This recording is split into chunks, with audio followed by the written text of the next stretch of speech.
안녕하세요. 생생법률쇼 이지원입니다.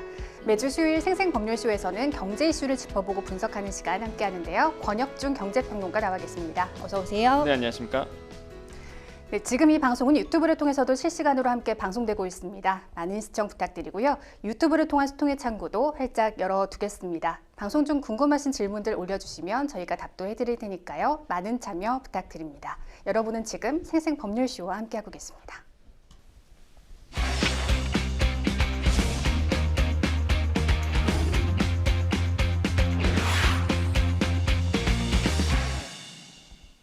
지금 가장 핫한 경제 분야 이슈를 알아봅니다. 생생 키워드 시작하겠습니다. 첫 번째 키워드부터 만나보시죠. 가계대출 껑충. 한풀 꺾였던 가계대출이 이달 들어서 2조 5천억 원 늘어난 것으로 나타났습니다. 평론가님, 아직 4월도 끝나지 않았는데요. 네, 지금 가계대출이 다시 이제 늘고 있는데요. 계속 가계대출은 늘어왔는데 이번에 조금 짧은 기간에 이제 많이 대출 증가액이 좀 나왔습니다. 실제 이제 통계를 봤습니다. 5대 시중은행의 전체 가계대출 잔액 추이를 봤는데요. 이게 4월 16일, 그러니까 16일과 17일 기준으로 봤을 때에 741조 950억 원이라는 이제 가계대출 잔액이 나왔는데 이 증가액을 보겠습니다. 이게 3월 말에는 738조 5천억 원 정도가 됐거든요. 그러면 이게 영업일로 보면 한 13일 정도가 돼요. 영업일로. 네. 그러면 이 짧은 기간 동안에 얼마나 올랐느냐? 2조 5,516억 정도의 대출 잔액이 늘어났습니다. 엄청납니다. 그러니까 짧은 기간 많이 봐주셨죠. 네. 예, 그 정도로 이제 대출이 지금 늘어나고 있고, 그러면 이게 전월 증가액으로 보더라도요. 이게 전월 증가액이 한 1조 7,900억 원 정도 됐었거든요. 그러니까 전월 똑같은 기간보다 이번에 이 13일 영업 기간 동안 더 많이 늘었다는 네. 거고, 이 추세가 계속 이어가고 있다라는 게, 야, 이게 대출 잔액이 다시 한번 좀 늘어나고 있다는 것을 볼 수 있고, 그럼 뭐가 많이 늘어났느냐? 주담대가 또 늘어났습니다. 네. 그래서 주택담보대출도 지금 늘어났는데, 지금 조사를 해보니까요, 4월 1일부터 17일까지를 봤더니 한 1조 5천억 원이나 늘어났거든요. 네. 이 기간이 지난 기간과 비교했을 때도 주담대가 다시 늘고 있다는 걸 볼 수 있고요. 네. 신용대출도 증가가 됐어요. 이게 원래 신용대출이 그동안 네. 많이 줄었습니다. 예, 좀 이렇게 4개월 연속 하락을 했었는데 다시 신용대출도 네. 지금 늘어나고 있어요. 그래서 지금 조사를 해보니까 똑같은 기간에 봤을 때 한 1조 500억 원 정도가 또 늘어난 부분이 있거든요. 그래서 이게 주담도도 늘고 신용대출마저도 지금 늘어나서 가계대출 전체 잔액 추이가 늘어나고 있다. 이렇게 보셔야 되겠습니다. 네. 그럼 이제 대출이 왜 이렇게 급등했느냐 그 이유를 찾아봐야겠죠. 대출하면은 말씀해 주신 대로 주담대, 주택담보대출부터 먼저 떠오르긴 하는데요. 지난달 부동산 이슈였던 토허제 영향도 좀 있을까요? 네, 그렇습니다. 이번에 아마 주담대가 왜 다른 외부 환경은 동일하거든요. 네. 근데 이제 유일하게 부동산 시장에 큰 이슈가 있었던 것이 토호제였어요. 그러니까 토호제 해제했다가 일시에 해제한 거죠. 그래서 다시 한번 이제 토호제가 이제 묶이게 됐는데 네. 이 짧은 순간에 이제 많은 분들이 갈아타기를 하셨다라는 거죠. 실제 조사를 해봤습니다. 주택 거래를 봤더니 실제 이 토호제 일시적으로 풀렸을 때 거래량이 좀 증가가 됐습니다. 네. 지금 보니까요, 지금 3월 서울 아파트 거래량을 봤더니 이게 1월과 비교해서 한 2배 정도가 더 증가됐다, 이렇게 이제 조사가 됐거든요. 그러니까 지금 거래량이 다시 한번 그때 그 짧은 순간에 다시 늘어났다라고 보시면 되겠고, 그럼 만약에 그 당시에 토호제가 일시적으로 풀렸을 때에 거래를 하셨잖아요. 네. 그러면 당연히 이제는 이게 두 번째 이유기도 한데요. 이제 대출, 주담대를 받으시는 분들이 많아질 수밖에 없습니다. 왜 그러냐면 보통 우리가 아파트 거래했을 때는 계약금을 내는요, 일단은 내가 갖고 있는 돈, 내 수중에 갖고 있는 돈으로 보통 계약금을 내죠. 그렇죠. 그런 다음에 이제 잔금 처리할 때, 잔금 낼 때 보통 이제는 대출 받거든요, 많은 분들이. 네. 근데 이제는 그때 일시적으로 토호제가 풀렸을 때 이제 계약을 하셨던 분들, 네. 이런 분들이 이제 자기 돈으로 냈을 거고, 그런 다음에 잔금 돌아오는 게 보통 한두 달 안에 이제는 보통 잔금을 다 치르시거든요. 네네. 보통 일반 계약이 그렇습니다. 그러면은 그때 계약 맺고 이제 딱 대출 받을 때쯤이 딱 요때 네, 가계 대출이 늘어날 시기랑 맞물리거든요. 그러니까 확실히 이게 토호제 때문에 네. 이게 일시적으로 가계 대출이 늘었고 주담대도 늘어났다는 것을 여기서 볼 수가 있습니다. 그래서 아마 이런 이슈가 지금 이제 시장에서의 가계 대출 증가액을 이끌었다고 이제 판단해 볼 수 있습니다. 네. 그런데 그럼 신용 대출도 많이 증가했다고 말씀해 주셨는데 왜 그렇게 신용 대출이 늘었을까요? 보통 이제 경기가 안 좋으면요, 먼저 신용대출 좀 줄어드는 부분이 있습니다. 그런데 지금 경기 안 좋잖아요. 네. 근데 왜 갑자기 신용대출 늘었을까라고 본다 그러면 역시나 주식 투자하시는 분들이 좀 네. 늘어났을 거라고 지금 시장에서는 예측을 하고 있습니다. 왜 그러냐면 일시적으로 사실상 뭐 지금 뭐 4월달 와갖고 뭐 이런 추세였어요. 사실 트럼프 대통령의 뭐 말 한마디 때문에 주식시장이 좀 안 좋았다가 계속 하락세를 타고 예, 있었죠. 계속 이제 하락세를 기록을 했거든요. 네. 근데 이제 사람의 욕심이 끝이 없습니다. 이게 저점이 왔다. 네, 오히려. 저점 매수 타이밍이라고 지금 많은 분들이 생각을 하셨어요. 그래서 맞습니다. 아마 투자를 안 하시는 분들은 투자하시는 분들 이렇게 레버리지를 해서 투자하시는 분들 이해가 잘 안 가실 텐데 한번 또 이렇게 주식 투자라든지 뭐 소액으로 좀 투자하신 분들은 또 이렇게 저점 매수 타이밍이라고 생각을 하면 또 과감하게 또 이렇게 대출을 끌어와서 네. 투자하시는 분들이 계세요. 그래서 이번에 이제는 추이를 본다 그러면 또 이 시기가 맞물리거든요. 그래서 아마 많은 분들이 저점 매수 타임이라고 생각해서 아마 주식에 이제는 투자하신 분들, 그래서 개인 대출을 받아서 신용 대출을 받아서 하시는 분들이 좀 많아지지 않았을까 이렇게 생각을 하고 있습니다. 네. 또 오는 7월에 스트레스 DSR 3단계가 적용이 됩니다. 그럼 그 전에 대출을 받으려는 분들이 많아질 테고요. 또 시장 금리가 내려가면 가계 빚이 더 늘어날 수 있지 않겠습니까? 네, 지금 추이가 좀 그래요. 왜냐하면 이제 부동산 투자하시는 분들이나 아니면 투자하시는 분들이 금리가 점점 낮아질 거라고 보고 있습니다. 네. 그래서 아마 이제 좀 빚이 늘어나는 대출이 늘어나는 추세로 갈 가능성이 있다는 거에서 말씀드린 것처럼 이유가 두 가지예요. 첫 번째로 말씀드린 것처럼 이제 금리가 지금 낮아지고 있는 추세 이거를 이용을 해서 투자하신 분들이 늘어난다는 거죠.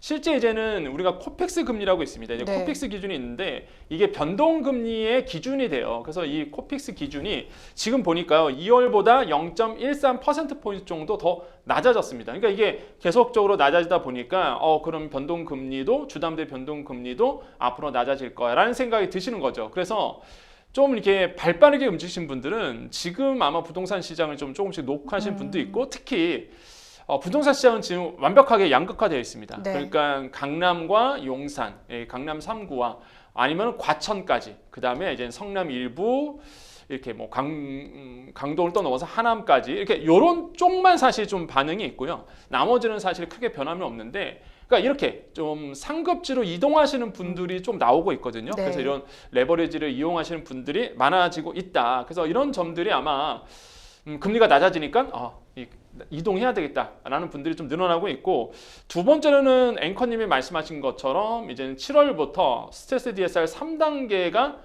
예고가 되어 있는 상태입니다. 몰라요. 이것도 연기될지는 모르는데 일단은 예고가 된 상태입니다. 그러면 내가 대출 총량이 줄어듭니다. 네. 그러면 내가 생각이 있으신 분들, 상급지로 이동해야 되겠다, 내가 이사를 해야 되겠다 하시는 분들은 미리 먼저 움직이시거든요. 그때는 좀 아무래도 대출 규제되고 또 상환 능력을 좀 엄격히 평가하게 되지 않습니까? 네. 그러니까 대출 받을 수 있는 총량이 줄어들게 네. 돼요. 그러다 보니 당연히 먼저 대출을 받으시는 가수요가 좀 일어나서 네. 아마 7월 전에는 대출이 좀 늘어날 수도 있다라고 생각을 해보겠고, 다만 여러분 지금 이 방송을 듣고 계시는 분들 아니면 뭐 유튜브로 보시는 분들 잘 체크해 보셔야 되는 게, 지금 시장에서는요 우리나라의 금리가 연내에 한 3번 정도 떨어질 수 있다 이런 예측을 나오고 있습니다. 연준에서도 지금 금리 트럼프 대통령이 계속 금리 압박하고 있죠. 압박하다 보니까 네. 지금 금리 인하 시그널은 확실히 나올 것 같고, 우리나라도 워낙 경기가 지금 안 좋아서 네. 아마 다음 달 아니면은 한 번 더 한다 그러면 8월 달.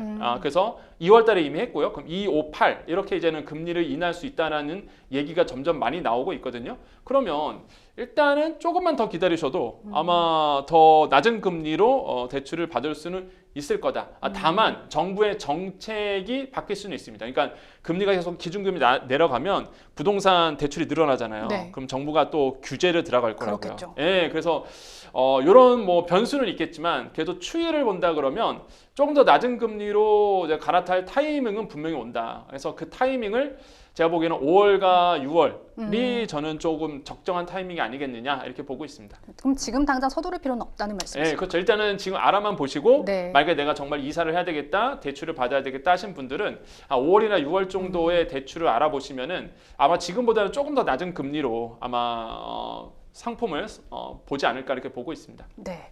어제였죠. 한국은행이 금융기관 대출 행태 서베이를 발표했습니다. 2분기 은행의 대출 태도 종합지수가 마이너스 6으로 전분기보다 많이 떨어졌다고 하는데요. 이 대출 태도 지수, 이게 대체 무엇입니까? 그러니까 시중은행, 그다음에 뭐 상호금융기관, 그다음에 보험회사 이런 기관들이 실제 이제 서민금융에 책임을 지고 있잖아요. 네. 대출을 해줍니다. 근데 이게 대출 태도 지수가 뭐냐 그러면 이게 플러스로 간다, 양수다라고 본다 그러면 이제 대출이 많이 나간다는 뜻이에요. 그러니까 네. 꼼꼼하게 보지 않는다 이런 거죠. 그래서 대출량이 늘어나는데 지금 음해수로 마이너스로 나왔습니다. 그 뜻은 뭐냐면 이런 어떤 금융기관들이 꼼꼼하게 보고 있다는 거예요. 그러니까 대출을 사실상 이제 내어줄 때 서류를 봐도 꼼꼼하게 깐깐하게 군다 이렇게 보셔야 돼요. 그래서 지금 보고 있는데요. 1분기 때 양수였습니다. 그러다가 2분기 때는 마이너스 6 이렇게 나오고 있고요. 실제적으로 이제 보시면은 대기업은 양수, 가계주택은 마이너스, 음수, 가계 일반 마이너스인데 네. 이런 거 보면 조금 사실상 좀 그래요. 그러니까요. 예, 이런 대기업만 사실 대출 잘해주고 네, 맞아요. 이 가게, 그러니까 우리 같은 가게 분들, 개인 같은 경우에는 대출 받고 싶어도 쉽지가 않죠. 예, 많은 분들이 이런 말씀하십니다. 아마 공감을 하실 것 같은데요. 네. 대출 받으러 가면 죄인 된 기분이다. 이런 얘기를 하세요. 그래서 또 옷도 잘 입고 가야 된다고 하잖아요. 예, 그래서 괜히 무시당하지 네. 않으려고 그래서 일부러 그러시는 분들 굉장히 많습니다. 근데 전혀 죄인이 아니다라고 다시 한번 말씀드리겠고 어쨌든 간에 은행에서는 되게 꼼꼼하게 본다는 거죠. 그래서 아까 우리가 차트가 봤듯이 음수예요. 그러니까 깐깐하게 보면서 대출을 안 해주려는 이런 모습들이 나오고 있습니다. 아무래도 은행들도 리스크를 떠안기 싫어할 거예요. 지금 워낙 지금 가계가 취약한 상태고 대출금을 못 갚을 수 있다 보니까 좀 더 이제 깐깐하게 구는 모습들은 보여주고 있고 그 뜻은 대출 받고 싶어도 못 받는 분들이 꽤 많다 이렇게 좀 생각을 해볼 수 있겠습니다. 네, 가계대출 문턱이 높아질 가능성은 있습니다만 금리 인하라는 변수가 있기 때문에 좀 서두르지 마시고 지켜보면서 대응하시는 게 좋겠습니다. 이어서 다음 생생 키워드 만나보시죠. 가상자산 시총 100조 시대. 지난해 국내 가상자산 시가총액이 100조 원을 돌파한 것으로 나타났습니다. 100조라면 정말 엄청나게 큰 금액 아니겠습니까? 네. 이 가상자산 100조 어떤 의미가 있을까요? 가상 자산이 우리나라의 그 큰 거래소가 보통 5군데가 있습니다. 네, 이 5군데를 이제는 조사를 해봤더니 이 이런 가상 화폐에 이제 투자하시는 분들을 조합을 해봤더니 보유 금액이 한 104조 원 정도가 된다더라. 네. 이게 조사가 됐는데, 요거는 사실상 정확하게 보셔야 되는 게 100조 원을 넘은 게 처음이거든요, 이번에. 그러니까 그 정도로 우리나라에서 가상화폐, 가상자산에 투자하신 분들이 점점 더 늘어나고 있다는 것과 그다음에 또 하나가 인원수입니다. 이게 봤더니 1,825만 명이나 된다더라. 이렇게 이제 조사가 됐는데, 근데 요거는 좀 정확하게 보셔야 되는 게 5대 거래소 중복자도 다 포함된 겁니다. 그렇죠. 아무래도 거래소 하나만 쓰시는 분은 거의 없지 않습니까?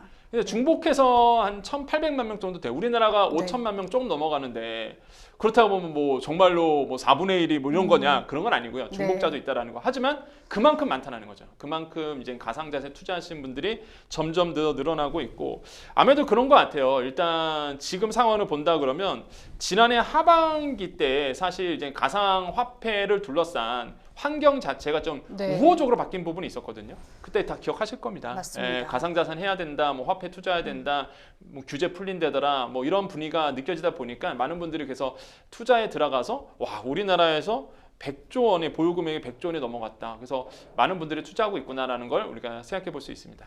거래소들이 수수료를 받잖아요. 네. 그렇다 보니까 빌딩들을 그렇게 세우더라고요. 네, 그만큼 거래가 좀 활발하다는 증명인 것 같고요. 네.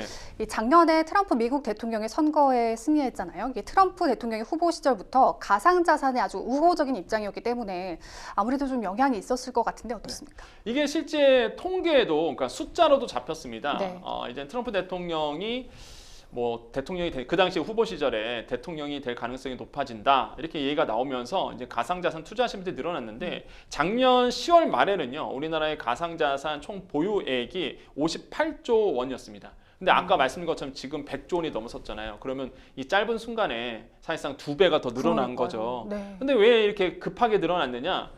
트럼프 대통령이 그동안 후보 시절에도 계속 자신은 가상화폐의 규제를 풀 거다부터 네. 시작해서 뭐 도지코인 얘기도 하면서 뭐 가상화폐 띄우기로 나섰거든요. 직접 SNS에 글을 엄청 올리시더라고요. 네, 그러니까 많은 투자자들이 야 이젠 가상자산이 오를 수밖에 없다라는 생각이 그때 이제 많이 드셔서 아마 그 당시 비트코인부터 시작해서 도지코인, 뭐 알트코인 다 이게 투자하신 분들이 좀 늘어났습니다. 그래서 통계 잡혔어요. 거의 그때보다 2배 이상 늘어났다는 거 보시면 되겠고 이런 투자 심리가 이제 회복이 됐던 부분. 물론 지금은 그때보다 고점 대비해서 많이 떨어진 상태지만 네. 그래도 일단 많은 분들이 꾸준하게 지금 가상자산 쪽에 이제는 투자를 하고 있는 추세입니다. 네. 근데 트럼프의 관세 정책 영향으로 증시는 물론이고 코인 시장이 계속해서 좀 출렁이었습니다. 가상자산 시장이 전반적으로 한동안 좀 침체된 상황이었는데 좀 반등하고 있는 분위기입니다. 뉴욕 증시가 주저앉으면서 좀 코인 시장이 피난처가 된 걸까요? 네, 그럼 아무 여러 가지 이유가 있어요. 사실 가상자산이 그때 이제 트럼프 대통령이 취임하자마자 정말 많이 올랐거든요. 네. 그때 이제 완전 고점 찍었었죠.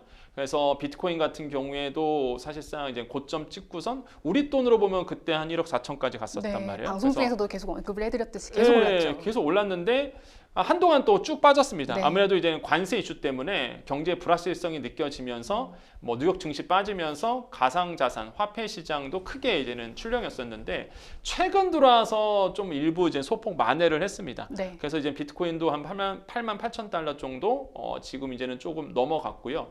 우리 돈으로 한 1억 3,300만 원 정도 지금 이제 하고 있어요. 우리나라 양대 시장에서. 그래서 과거보다는 이제는 소폭 이제 늘어난 추세로 가고 있고 회복을 하고 있는 부분입니다. 그래서 그런 이유를 봤더니 역시나 첫 번째로 본다 그러면 그 미 연준 의장이 이제 조기 사임 가능을 이제는 얘기를 하고 있습니다. 네. 그러다 보니까 사실 이런 부분들이 좀 그동안 이제 많이 빠졌던 부분이 있었습니다. 근데 이게 조기 사임 얘기가 나오다가 다시 한번 트럼프 대통령이 어제 무슨 얘기했냐면 그런 이제는 해임은 없다. 사실 이런 얘기를 했거든요. 네. 그래서 다시 한번 좀 오르는 추세로 지금 가고 있는 부분이고 그래서 이런 정책적 불확실성이 나오자마자 사실상 많은 분들이 그러면 일단 달러 자산은 떨어지니까 달러 많이 떨어졌잖아요. 그래서 야 믿을 만한 건 뭐가 있을까라고 봤을 때 가장 1순위는 금이고 그 다음에 이제 디지털 금이라고 얘기하는 이제 비트코인에 그나마 네. 조금 이제 관심을 보이시는 것 같아요. 근데 완벽하게 이게 그 달러 자산이 떨어졌다고 해서 사실상 뭐 비트코인으로 온다 이런 건 아닙니다. 근데 금 투자하다가 그나마 이제 가상자산 쪽으로 조금 넘어오는 수준이에요. 어쨌든 간에 조금 소폭은 회복된 부분이 있습니다. 그래서 네. 이런 영향들은 좀 있는 것 같고 두 번째로는 역시나 이제 약달러 기조가 나왔다 그랬잖아요. 그러면 이게 비트코인, 그러니까 가상화폐 쪽으로는 호재로 작용을 합니다. 왜 그러냐면 그냥 비트코인으로 좀 예를 들어서 설명드리면 여러분 비트코인 살 때는 달러로 계산하거든요. 그러면 달러가 약세다라고 본다고 하면 우리나라 입장에서는요. 환율 자체가 이제 낮아지는 거잖아요. 네. 환율이 높아지면 사실상 부담이 됩니다. 우리는 더 많은 돈을 주고 비트코인을 살 수밖에 없는데 이제 약달러 기세가 나온다 그러면 환율 자체가 내려가다 보니까 그러면은 이때가 또 저점 매수다 이런 생각이 드시는 거죠. 그래서 금이라든지 이런 디지털 금이라고 얘기하는 또 이런 가상화폐도 사실 달러 약세가 일어나면은 일단 환율 자체가 떨어질 때 이때 사야 된다는 심리가 있다 보니까 좀 투자하는 경우가 좀 많이 생깁니다. 그래서 그런 영향들이 지금 좀 미치고 있고요.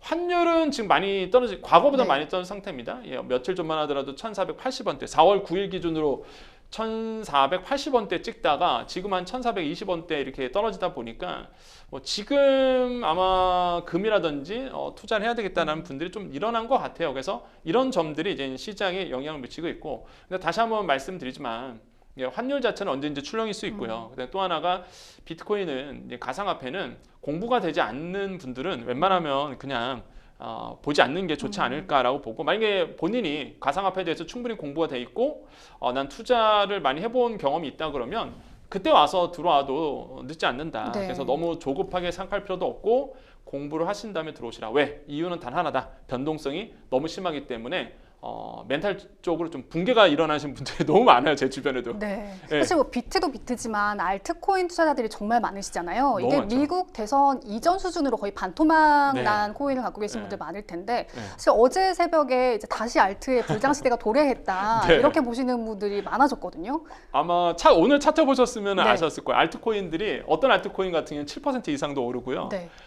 과거에 크게 떨어졌던 알트코인들이 다시 한번 올랐습니다. 그런 이유는 뭐 앵커님께서 잘 말씀하셨는데 파월 의장을 뭐 그 전날까지만 해도 해임할 수 있다 이런 얘기하다가 갑자기 트럼프 대통령이 아니 해임은 없다 이러면서 사실상 이게 시장에 또 안도하는 목소리가 나왔거든요. 시장의 불확실성이 사라지고 그래서 이제는 피크 아웃이다. 그러니까 위험성이 고점 찍고 내려온다. 이제는 좀 시장이 안정이 될 거야. 그러니까 이 위험성이 큰 이런 가상화폐 쪽으로 또 확 투자금이 또 몰렸어요. 맞습니다. 예, 그래서 이런 점들이 이제 영향을 좀 미치면서 이 출렁입니다. 왔다 갔다 해요. 그래서 아마 뉴스에 앵커님 말씀하신 것처럼 뉴스에 이런 뉴스 나올 거예요. 이제는 다시 가상화폐 돈이 몰린다더라, 투자된다더라. 그럼 여기서 포모 현상이 일어난 거죠. Fear of 아, 나는 missing out. 바보가 되는 것 같죠. 예, 네. 나 이거 지금 투자해야 될 것 같은 막 느낌이 막 나오는 거예요. 안 네. 하면은 돈을 못 벌 것 같은 느낌. 그러니까요. 그거 쫓아가시면은 또 실패하죠. 그러니까 네. 조심하셔라. 다시 한번 강조해드리겠습니다. 가상 자산입니다. 말 그대로 변동성이 큰 만큼 신중하게 투자하시길 바라겠습니다. 이어서 다음 생생 키워드 만나보시죠. 5월 황금 연휴. 자, 날씨가 변덕스럽긴 합니다만 그래도 봄입니다. 그리고 직장인들이 기다리던 연휴가 다가오고 있습니다. 5월 1일 근로자의 날부터 그 다음 주인 5월 6일 어린이날, 대체 공휴일까지 정말 근데 딱 하루가 그 사이에 끼어 있습니다. 5월 2일 금요일인데요. 이날 하루가 과연 임시 공휴일로 지정될까 안 될까 기대감이 큰 상황입니다. 평론가님, 정부가 5월 2일을 임시 공휴일로 지정하게 될까요? 이게 지금 뭐 아직은 확정되지가 않았다라고 말씀드려요. 네. 그래서 어떤 언론을 보면은 정부가 이제는 생각이 없다 이렇게 얘기하는 보도도 있고 또 어떤 언론 보도는 사실상 이제는 아직 모른다 이런 네. 얘기가 나오고 있는데 아직까지는 정부가 사실상 이제 고려하지 않고 있는 부분은 맞습니다. 만약에 고려를 했다 그러면 사실상 발표를 했을 텐데 네. 아직까지 뭐 한다 안 한다 얘기는 없고요. 지금 보시면은 많은 근로자분들께서 이 일을 임시공휴일로 해야 된다 이런 목소리가 그건 많아지죠. 완전 명절 못지않은 긴 휴가가 되잖아요. 맞습니다. 그래서 근로자의 날이 이제 5월 1일 네. 목요일에 있고요. 그림 보다시피 이제 금요일 날이 임시 공휴일 될지 안 될지 모르겠지만 일단 껴져 있고 그다음에 3일, 4일, 그다음 5월 5일이 또 어린이날인데 부처님 오신 날입니다. 이게 겹쳤잖아요. 그래서 이제는 6일에 대체 네. 휴일을 도입을 했죠. 맞습니다. 그러다 보니 이제 2일만 쉬면은 6일을 쉴 수 있는 거거든요. 그러니까요. 그러니까 지금 이제는 많은 근로자분들께서 임시 공휴일을 했으면 좋겠다라는 얘기가 나오지만 사실 지금 조금 네. 시장에서는 안 될 가능성도 많다 이런 얘기가 나오고 있습니다. 아무래도 기업 운영하신 분들이나 자영업자 입장에서는 쉬는 게 마냥 좋지만은 않잖아요. 그렇죠. 근데 네. 저는 어차피 안 쉽니다.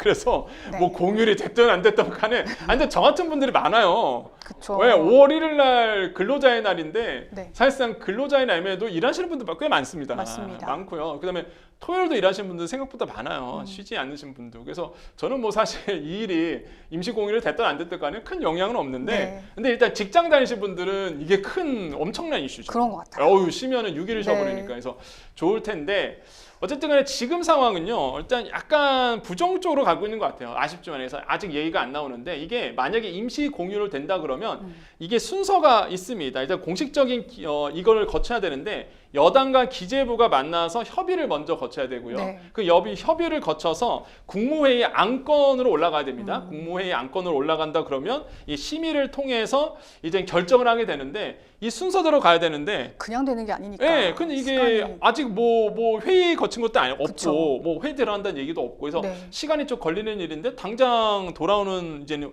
5월 얼마 2일인데 남지 않았죠. 네, 네. 그래서 야 이거는 안 할 건가 보다 이렇게 보고 있는데요. 일단 이유는 좀 두 가지인 것 같아요. 앵커님 말씀하셨는데 이첫 번째로 본다 그러면 과거에 임시공휴일을 책정을 했었을 때의 데이터가 좋지 않았습니다. 무슨 데이터?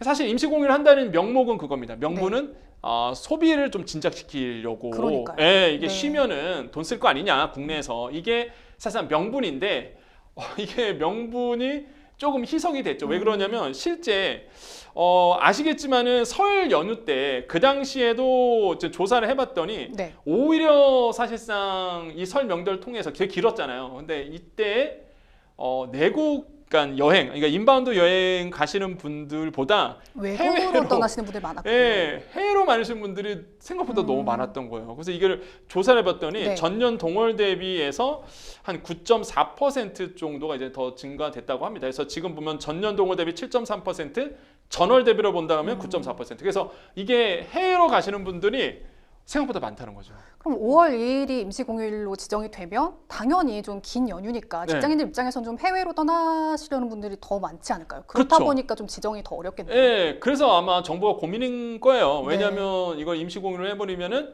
이제는 지난 추석 때도 그랬고 이번에 설도 그랬고 연휴가 길다 보니까 오히려 한국에서 돈 쓰는 것보다 해외에서 돈 쓰는 게 많아지고 그렇게 네. 되면은 사실상 경상수지, 서비스 수지가 좀 나빠질 지금도 나쁜데 더 나빠지겠고 그래서 오히려 내수 진작에 대한 효과는 반감되고 그래서 아마 고민일 거고 제가 봤을 때는 또 전략일 수는 있습니다. 이걸 미리 임시공휴일 한다 그러면 네. 비행기표 예약할 거 아니에요.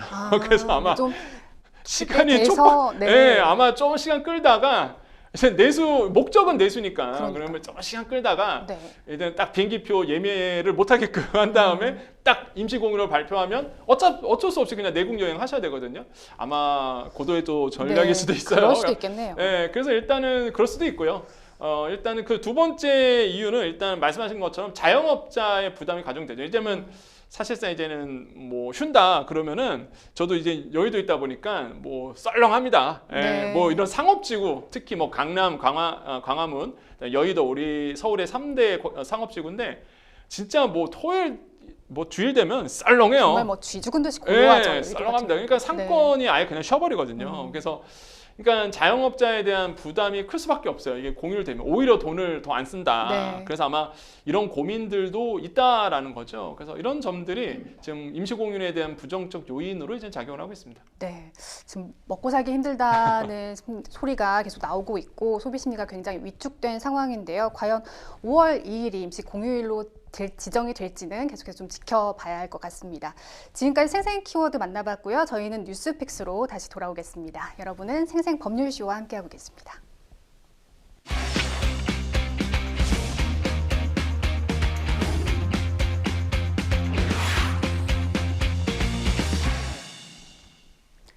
분야별 가장 핫한 소식을 집중 분석해보는 시간 뉴스픽스 시작하겠습니다. 매주 수요일 경제 분야 주요 이슈들을 짚어보고 있는데요. 오늘 만나볼 첫 번째 주제는 한미 2+2 통상협의 관전 포인트는입니다. 미국 시간으로 24일 오전 8시, 우리 시간으로는 내일 밤 미국과의 본격적인 관세 협의가 시작됩니다.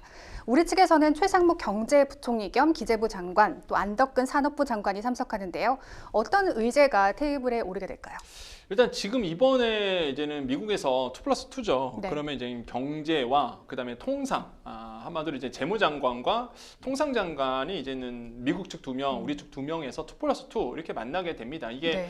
앵커님 말씀하신 것처럼 24일 이제 우리 시간으로 밤 9시죠. 그쯤에 이제 만날 거라고 보고 있는데. 그런데 여기에 이제는 또 TF팀을 꾸렸어요. 저희가 네. 우리나라는요. 어떤 TF팀이 꾸려졌냐면 산업과 그다음에 외교와 농식품 장관 이렇게 해갖고 이게 TF팀을 꾸렸거든요. 네. 그 뜻은 뭐냐? 어떻게 우리가 해석할 수 있느냐? 이번에 이제 아젠다 세팅이 그러니까 의제 설정이 뭐가 되냐면 농식품과 관련된 분명 얘기도 나올 거다. 그다음에 외교 쪽도 이제 문제가 있을 거다라고 이제 보고 있어요. 그래서 아마 과연 어떤 의제로 협의를 할지는 지켜보셔야 되겠지만 제가 봤을 때는 아마 소고기 문제도 나올 것 같다는 네. 생각을 해봅니다. 우리나라는 30개월 이상의 소고기는 수입하지 않고 있거든요. 이게 정치적 이슈가 굉장히 크다 보니까 되게 예민한 문제인데 미국 쪽에서는 이미 네. 이 부분을 비관세 장벽으로 콕 집어갖고 얘기했거든요. 그래서 아마 이것도 얘기할 것 같고요. 그 다음에 이제 방위비 분담 문제도 분명히 나올 겁니다. 일단은 일본이 뒤통수를 정확히 맞았거든요. 너무 세게 맞았어요. 맞습니다. 네, 일본이 전혀 대비를 안 하고 갔다가 네. 갑자기 미국이 이 방위비 증액에 대한 문제를 콕 집어서 원래는 의제에 없었어요. 그게 네. 그 얘기 안 하기로 네네. 했었다가 갑자기 미국이 꺼내는 바람에 일본 입장에서 방위청 담당자도 없었거든요. 그때. 그러니까 뒤통수 완전히 당한 거죠. 그러니까 우리는 그래서 그거를 예비하고자 네. 이거를 TF팀을 꾸려갖고 사실상 이제 농식품부 외교 다 가는 겁니다. 그래서 이런 거에서 아마 다양한 의제가 나올 것이다. 그리고 또 하나 뭐 쌀에 대한 부분도 분명히 얘기할 거고요. 네. 식품에 대한 부분도 분명히 얘기할 거고. 그래서 뭐 전방위적으로 아마 제가 봤을 때는 쏟아져 나올 거다. 그래서 비관세 장벽에 대한 얘기가 분명히 나올 거다라고 저는 생각을 해보고 있습니다. 네. 지금 최상목 부총리와 안덕근 장관의 어깨가 상당히 무거울 것 같습니다. 이달 20일까지의 대미 수출이 전년도 기간보다 14.3% 감소한 것으로 나타났는데요. 특히 미국이 관세를 부과하기 시작한 일부 품목을 중심으로 수출이 감소하고 있는 상황입니다. 좀 상호 관세는 유예된 상황인데 이렇게 벌써 이런 상황이 나타나는 것은 왜 때문일까요?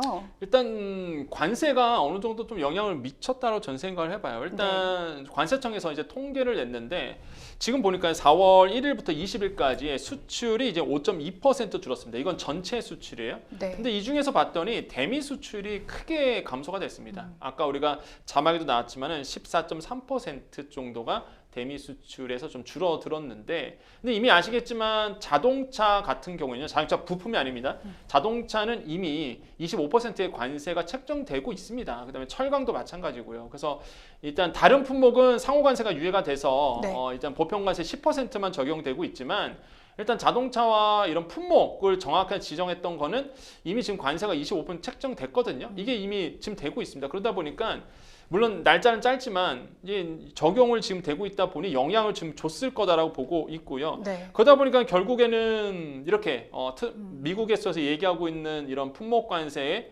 영향을 받았다. 이게 또 증명될 수 있는 게 반도체는 늘어났거든요. 그러니까 반도체는 아직 관세 책정이 안 됐어요. 네. 그러니까 이런 거는 늘어났다. 근데 미국에서 꼭 지정했던 반도체 자동차와 철강은 감소됐다. 이게 요번에 나왔기 때문에 확실히 관세 이슈가 지금 시장을 지배하고 있다. 수출을 영향을 주고 있다는 게 느껴지고 앞으로 더더욱. 그러니까 이게 우리가 유리한 대로 빨리 끝냈으면 좋겠어요. 그러니까 너무 조급하게 생각할 필요는 없겠지만은 네. 우리가 유리한 상황에서 빨리 이 관세 문제가 정리가 돼야지만 사실상 좀 우리나라 이제 수출도 다시 회복세를 기록할 수 있을 것 같다고 생각을 해봅니다. 네. 근데 마냥 유리한 상황이라고는 볼 수는 없는 게 트럼프 입장에서는 우리 좀 우방 국가인 우리나라와 함께 그 협상을 진행하면서 좀 유리한 쪽으로 이끌어갈 가능성이 높다고 생각이 들거든요. 네. 근데 사실 우리나라 입장에서는 지금 정부가 네. 완성되지 않은 상태에서 좀 차기 정부가 협상을 하는 것이 오히려 더 나을 것이라는 생각이 네. 들어서 좀 조급할 필요가 없지 않을까요? 그러니까 이게 저는 이게 좋다고 해야 될지 말아야 될지 모르겠는데 네. 근데 핑계거리가 하나 생겼죠, 우리는. 왜냐하면 금방 말씀하신 것처럼 야, 이거 어차피 차기 정부가 뭐 어떻게 될지 모르겠지만 차기 네. 정부가 이제는 출범합니다. 그러면은 차기 정부한테 이제는 이 협상권을 넘겨주는 게 맞다라는 이유로 이제 네. 핑계를 댈 수 있는 거죠. 예, 그게 그러면서 이제 핑계인가요? 예, 이렇게 그러면서 사실상 질질 끌어가는 거예요, 우리는. 네. 근데 이게 좀 협상력으로 굉장히 좋은 게 미국은 지금 되게 조급하거든요. 아시겠지만 미국이 지금 관세 협상을 던졌는데 중국이 생각보다 강하게 지금 나오고 있죠. 그런 상황에서 또 미국 증시가 흔들리죠. 인플레이션에 대한 얘기가 나오죠. 인플레이션을 넘어서 스태그플레이션, 물가 높아지면서 경기가 침체되는 동시에 일어나는 이런 스태그플레이션 우려 목소리가 나오죠. 증시 폭락합니다. 채권 가격 낮아지고요. 수익률 높아졌어요. 트럼프 대통령 입장에선 최악의 상황이 계속 나오고 있거든요. 그러니까요. 네. 그다음에 무엇보다 경제가 흔들리니까 미국 국민들이 반 트럼프 운동 지금 막 일어나고 있잖아요. 완전 반감이 좀 심해지고 예, 있더라고요. 그래서 지금 트럼프 대통령은 조급합니다. 그러니까 예. 눈에 보이는 성과가 당장 필요한 상황입니다. 예, 그래서 네. 지금 그러다 보니까 우선 다섯 국가를 콕 집었잖아요. 네. 뭐 우리나라 포함해서 일본, 영국, 뭐 인도 이렇게 콕콕 집었는데 그러다 보니까 급해요. 그러면 이쪽은 급하고 네. 우리는 사실 이제는 이런 핑계 대면서 네. 차기 정부가 협상하는 게 맞지 않냐 이런 핑계 대면서 질질 끄는 거죠. 그러면 뭐든지 그렇습니다. 아쉬운 사람이 지는 거거든요. 네. 미국이 아쉬워질 수밖에 없는 상황으로 갈 수도 있어요. 그래서 네. 아마 이번에 2+2 협의를 하는데 이게 협상이 아닙니다. 협의예요. 그래서 그러니까 의제를 확인하러 가는 거거든요. 확인 단계군요. 네, 확인 단계예요. 그래서 이거를 보고 좀 시간을 끌면서 우리한테 유리한 대로 끌고 갈 수 있는 여력은 분명히 가지고 있다. 다만 만약에 해결할 수 있는 문제라면 그 자리에서 해결하는 것도 낫고요. 하지만 너무 조급하게 생각할 필요는 없다라고 생각을 해봅니다. 네. 자, 아까 잠깐 일본을 말씀해 주셨는데 일본이 우리보다 먼저 관세 협상을 진행했습니다.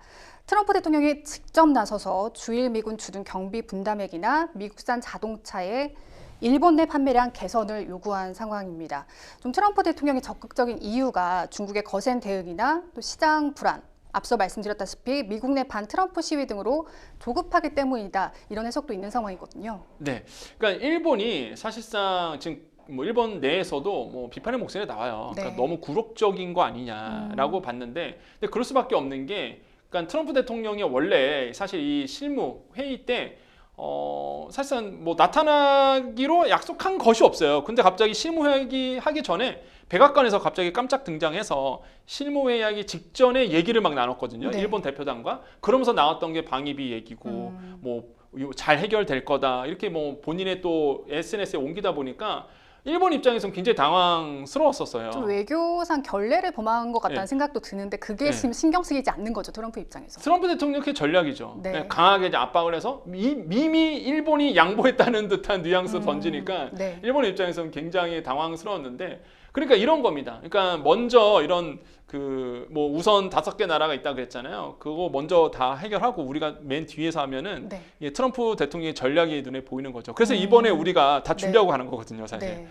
그래서 일본의 이 방위비 분담 이슈가 우리한테도 분명히 영향을 준다. 분명히 우리한테도 요구할 것 같아요. 제가 봤을 때. 그래서 지금 우리가 2026년까지 한 1조 6천억 원 정도의 합의가 된 상태인데, 아마 지금 트럼프 대통령이 공약 시절에 그 당시 후보 시절에 공약을 했던 게 이거보다는 9배 더 높아야 된다. 한 14조 원 정도 해야 된다. 이런 얘기가 있었기 때문에 네. 미국 쪽에서는 분명히 방위비의 증액에 대한 얘기를 이번에 분명히 꺼낼 거고요.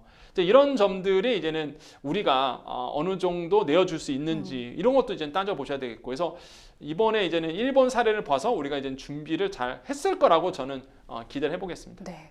우리 시간으로 내일 밤 미국과의 본격적인 관세 협의가 시작이 되는데 지금 걱정인 것은 일본의 경우처럼 우리와의 협상에서도 트럼프가 직접 등판해서 좀 압박하지 않을까 이 네. 부분이 걱정이 되는데요. 네. 가능성이 높지 않을까요? 저는 깜짝 등장할 것 같아요. 네. 예, 원래 2+2잖아요. 네. 그럼 재무장관과 통상장관, 우리나라 보면 이제 산업부 장관이죠. 이게 그러면 미국에 있는 이제 무역대표부 대표랑 네. 그다음에 이제 재무장관 이렇게 해서 2+2로 만나는 자리인데, 제가 봤을 땐 똑같이 트럼프 대통령이 깜짝 출연해서 우리한테 또 압박을 할 가능성도 전 충분히 있다라고 생각을 해봅니다. 워낙 그런 스타일이고 그런 걸 좀 좋아하다 보니까 아마 강하게 압박을 해서 조기에 미국이 원하는 대로 타결하고 싶은 그런 뉘앙스를 비치겠지만, 우리 정부가 모를까요? 이미 저는 대비를 했을 것 같아요. 대비를 만반의 준비를 했겠죠. 네, 만반의 네. 준비를 하고 아마 갔을 거라고 좀 보고 있고, 과연 어떤 협의 내용이 나올지는 조금 더 이제 지켜보셔야 되겠습니다. 네. 자, 트럼프 대통령이 지난 20일 본인의 SNS에 비관세 부정 행위라면서 8가지 항목을 공개했습니다. 당장 좀 협상을 앞둔 우리나라로서는 부담스러운 상황인데요. 이 8가지 부정 행위 어떻게 해석해야 할까요? 이게 8가지 부정행위를 봤더니 이런 얘기가 나옵니다. 이제 통화 조작이죠. 이제 환율 조작 이게 나오고 있고요. 그다음에 이제 관세 부가가치세. 수출 보조금 역할하는 예. 부가가치세. 두 번째가 이제 부가가치세죠. 근데 이게 사실 부가가치세가 관세 및 수출 보조금 역할을 한다 네. 이렇게 보고 있고, 우리나라는 부가가치세율이 10%입니다. 그다음에 원가보다 낮은 덤핑, 그다음에 뭐 보조금, 정부가 주는 보조금, 농업 기준도 있고요. 이거는 대표적으로 유럽연합의 유전자 변형 옥수수 수입 금지를 콕 집어서 얘기했고요. 네. 기술 표준, 일본의 볼링공 테스트 이것도 하나의 규제로 작용하고 있습니다. 그다음에 네. IP 도용 문제, 이건 중국을 타겟으로 삼은 거고요. 8번째가 관세 회피 위한 환적 이렇게 보고 있는데, 이건 이제 중국산이 메이드 인 코리아로 바뀌어서 들어오는 거, 이걸 이제 얘기하고 있거든요.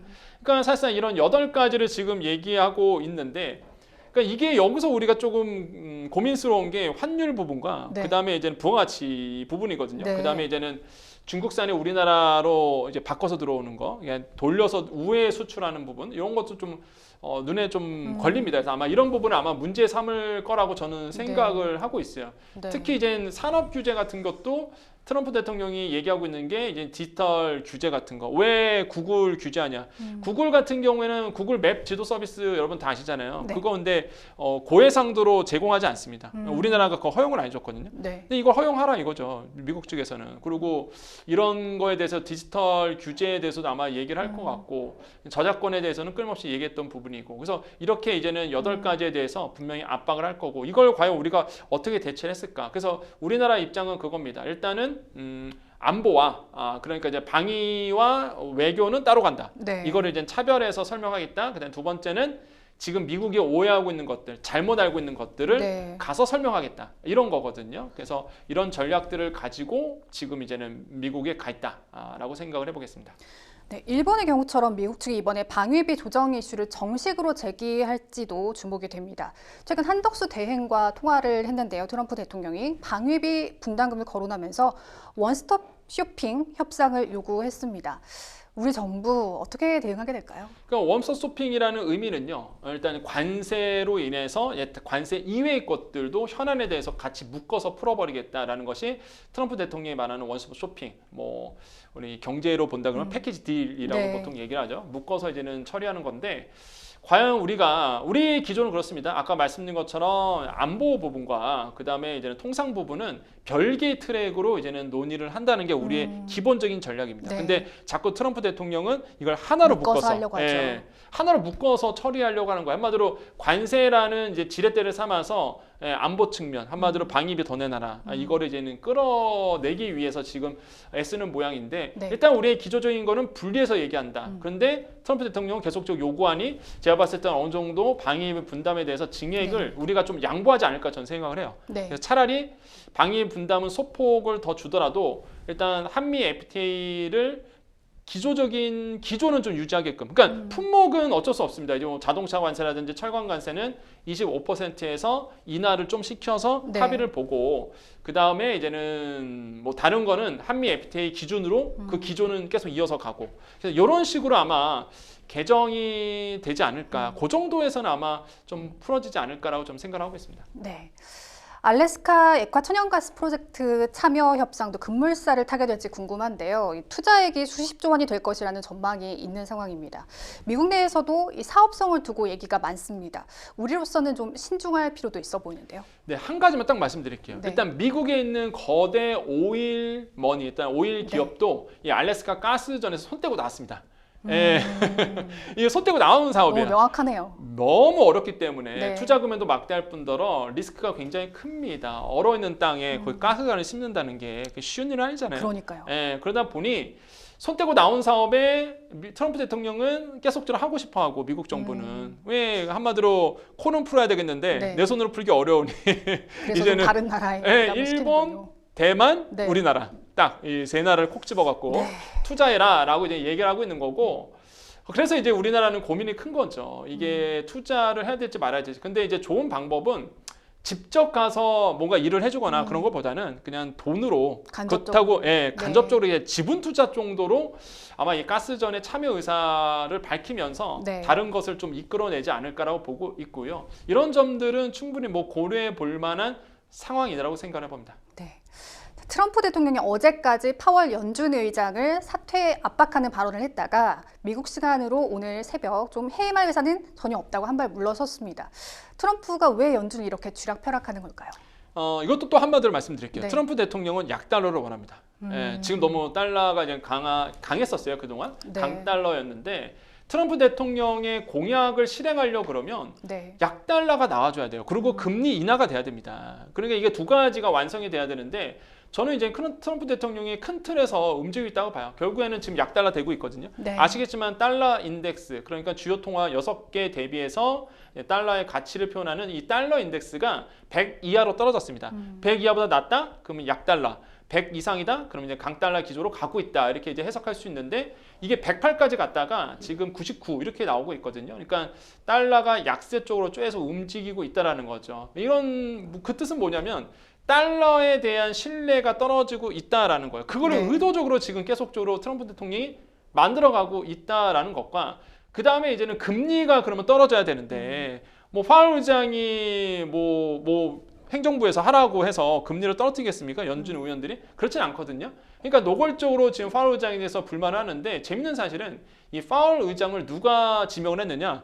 트럼프 대통령이 지명한 사람입니다. 직접 지명했는데도 네, 본인이 지명했어요. 그래서 네.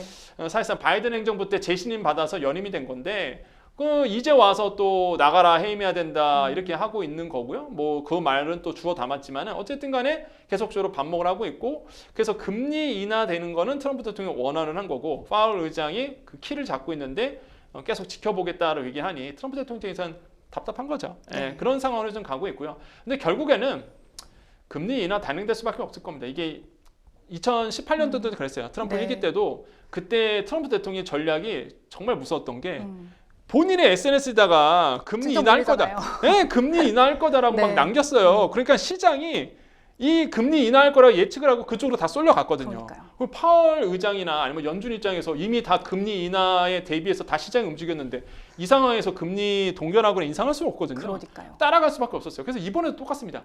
계속 뭐 트럼프 대통령은 본인의 SNS에다가 금리 인하해야 된다, 빨리 해야 된다, 그러면서 이제는 너무 늦으면 안 된다. 그러면서 계속 시장을 유도하고 있거든요. 그래서 지금 아마 연준에서도 결국에는 뭐 경기 위축, 미국 경기에도 나오고 있거든요. 그래서 아마 금리 인하를 이제는 단행할 수 있다 생각을 해봅니다. 네. 근데 한미 간의 통상 협상이 원만히 타결이 돼도 중국 간 미국과 중국 간의 관세 전쟁이 너무 심각하기 때문에 네. 우리 경제에 좀 악영향을 끼칠 수밖에 없다는 분석이 나오고 있거든요. 이에 대해서 어떻게 보세요? 그렇죠. 지금 만약에 중국과 미국이 이렇게 부딪힌다라고 본다 그러면 일단 우리나라의 최대 수출은 역시 중국이고요. 그다음에 네. 미국인데 어쨌든 간에 거의 양박입니다. 네. 굉장히 우리나라의 중요한 수출 기업인데 미국은 소비, 그다음에 중국은 생산 기지예요. 우리 입장에서 본다 그러면. 근데 이쪽이 둘 다 싸웁니다. 그럼 무슨 일이 벌어지느냐? 일단은 우리가 중간재를 만들어서 중국을 통해서 미국으로 수출한 게 되게 많은데 미국이 중국을 압박하고 수출 안 해 이러다 버리면 관세 때문에 145% 때려버리면 어떻게 수출합니까? 중국 쪽에서. 그러면은 중국이 물건 만들어내서 미국으로 흐를 수가 없겠죠? 그럼 우리나라의 중간재 수입을 안 할 겁니다. 이게 일차적인 타격이고요. 두 번째로는 중국이 생산 기지잖아요. 네. 엄청 많이 만들어냅니다. 그러면 그거 어디서 팔까? 결국에는 미국으로 흐르질 못하니까 네. 전 세계에 풀어버립니다. 우리나라에도 엄청나게 풀 거예요. 그럼 어떻게 되겠습니까? 우리나라 제조 기업들은 또 타격을 가격, 입죠. 가격 네. 경쟁이 밀리거든요. 중국산이 워낙 싸다 보니까 거기에서 더 싸게 나온다 그러면 얼마나 힘들까요? 그래서 아마 이런 문제가 생길 수밖에 없기 때문에 지금 미국과 중국의 이런 관세 싸움은 빨리 끝내야 된다. 우리나라 입장에서 그렇게 해석할 수 있습니다. 자, 뉴스픽스 두 번째 주제로 넘어가 보겠습니다. 두 번째 주제는요, 앱테크에 빠진 4050 세대입니다. 평론가님은 혹시 앱테크 하고 계신가요? 안 합니다. 안 하시는군요. 이게 제 개인적으로 봤을 때 네. 뭐 앱테크가 대부분 요즘에 나오는 네. 앱테크가 걷기, 만보기 이런 거예요. 맞습니다. 근데 저는 원래 많이 걷습니다. 그렇기 때문에 네. 굳이 저는 잘 안 하고 있는데 근데 요즘에 통계를 보니까 네. 많이 하대요. 그러니까 많아야 좀 한 달에 10,000원, 20,000원. 근데 그것도 벌기가 정말 힘들거든요, 이 앱테크가. 근데 직장인들의 소소한 부업으로 인기를 끌고 있다고 합니다. 4050 세들이 앱테크에 정말 열심히라고요. 예, 이게 4050 그러니까 40대 50대들이 네. 정말 많이 하는데 네. 아까 말씀드린 것처럼 이제 만보기처럼 많이 걸으면 이렇게 뭐 페이를 준다, 네. 대가를 준다라고 해서 이제 하는 것도 있고 또 하나가 최근에 한 은행에서 인터넷 은행 쪽에서 상품을 내놨습니다. 용돈 받기인데요. 네. 이게 폭발적인 인기를 했다고 해요. 이게 100만 명이 가입했는데 이게 봤더니 4050 세대가 60%를 차지했다고 합니다. 그러니까 절반 이상이 다 이런 장년층, 중장년층이 가입을 했다고 해요. 근데 이 용돈 받기 서비스가 뭐냐 그러면 그냥 광고 봐주는 겁니다. 그 다음에 네. 이제는 뭐 보험료 계산해 보는 거 한번 이런 걸 해주면 광고를 보면은 이렇게 대가를 지불하겠다. 제가 그걸 하고 있거든요. 아, 그러세요? 누르면 1원 정도 줍니다. 그래 이런이요? 1원 많이 주면은 3원 막 이렇게. 네, 그러니까 이게 돈이 그렇게 되지는 않아요. 네. 그런데 이제는 많은 분들이 이제 한 푼이라도 벌겠다라고 하셔서 이런 앱테크가 요즘에 굉장한 좀 인기를 얻고 있다고 합니다. 근데 보통 앱테크로 쌓은 캐시로 커피를 마시거나 소액 결제를 하게 되는데요. 주로 어디에 사용하고 있나요? 그러니까 이게 소액이잖아요. 네. 그러니까 바로바로 쓸 수 있는 곳에 많이 맞습니다. 씁니다. 그러니까 편의점이라든지 아니면 커피 먹는 거 이런 거 이제 많이 쓰고 또 어떤 분들은 이렇게도 하시더라고요. 네. 한 달이 소액인데 네. 이걸 안 쓰는 거죠. 계속 쌓아두는 거예요. 오. 그래갖고 1년치를 쌓아갖고 그냥 주식 투자하시는 분들 한 주를 더 산다. 오. 이런 분들도 좀 많아지고 있습니다. 그래서 네. 이렇게 앱테크를 통해서 소소한 결제 아니면 모아서 한 번에 결제하는 분들이 많아지고 있고요. 이런 점들이 조금 이제 추이로 다가오고 있습니다. 한때 디지털 폐지 줍기다 이런 우스갯소리가 나오기도 했는데요. 고물가가 계속되는 상황에서 이러한 앱테크의 인기 한동안 좀 지속될까요? 저는 계속 이어질 것 같아요. 왜냐하면 네. 40대, 50대들에서 앱테크가 인기 있는 이유가 있습니다. 40대, 50대들이 지금 뭘 제일 관심 갖고 있냐면 건강이에요. 저도 이게 너무 네. 공감이 됩니다. 네. 건강과 이 여가생활 취미거든요. 그러다 보니까 사실 이걸 하려고 그러면 또 소액이라도 좀 벌어야 되는 부분이 있습니다. 그러다 보니 만보기 같은 것도 사실상 앱테크 기준이 하나라고 했잖아요. 많이 걸으면 건강해지니까 어차피 건강할 겸 또 소액이라도 벌 수 있고 취미생활 할 때도 또 취미생활 하면서 돈도 벌 수 있고 이런 점들이 이제 또 일어나고 있고 또 하나가 저는 이제 4050 세대의 특징이 뭐냐 그러면 가장 또 많이 버는 시기도 하지만은 또 많이 쓰는 시기도 해요. 맞습니다. 애들 교육비부터 시작해서 내 집 마련부터 시작하는데 그러다 보니까 소액이라도 벌고 싶어하고 그 다음에 이제는 높은 물가 때문에 힘들어하시는 분도 많거든요. 그래서 이런 점 때문에 아마 4050 세대들이 이런 앱테크에 점점 더 많이 활용할 것이다. 저는 그렇게 생각을 하고 있습니다. 네. 자, 생생법률 이슈 어느덧 마칠 시간입니다. 오늘 함께해 주신 권혁중 평론가님 고맙습니다. 네, 감사합니다. 네, 생생법률 이슈 오늘 준비한 내용은 여기까지입니다. 시청해 주신 여러분 고맙습니다.